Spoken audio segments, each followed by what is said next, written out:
लत लग गई यूट्यूब के। हाँ हां चल जाते अब। कौन दर कटा रहे? चल कौन दर कटा? चल भाग। तेरे लत लगल बनू हाँ, ना हम हुआ कौन तेरा कुछ होता। चल चल कौन दर कटा रहे? चल चल तो इलाज कराओ चल। अरे हम ना जी चल भाग हम ना जाई भाग। चल दे कहां जाइबे? चल हम ना जी। अरे बाप रे हम ना जाई। हम ना जाई बे। चल हम ना जाई। हम ना जाई।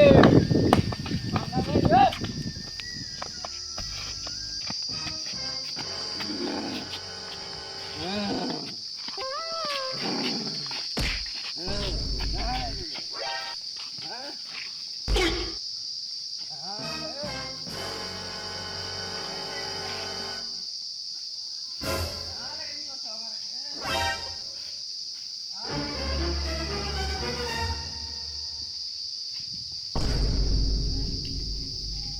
हम YouTube के भूत हई। और पैसा थैले करा के इंस्टाग्राम के का कर पैसा गरम को रील बनावत रहनी पहले।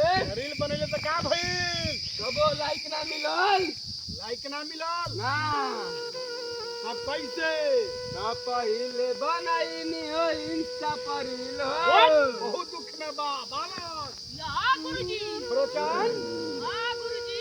छुट्टी के ना छुट्टी हो ना छुट्टी नाना नहीं खेले तो। छूट जाई और ही बोल।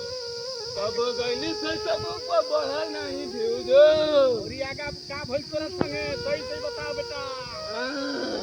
हाल में रात तक तो हम ना जाए कुछ कर ले। देबे करूंगा ना चाहिए दारू ना बकरी ना बोका कुछ ना। का लेबे? हमारा YouTube पर चाहिए का चाही बोल। 10 लाख व्यूज और 10 लाख सब्सक्राइबर और कुछ ना कुछ ना चाहिए। ना। दर्शक लोग से निवेदन है भाई ये भूत के भगावे खातिर 10 मिलियन सब्सक्राइबर और 10 मिलियन व्यूज चैनल पावे के चाहिए। आप लोग से नम्र निवेदन बा। इसी के साथ वीडियो समाप्त होता। प्रणाम धन्यवाद।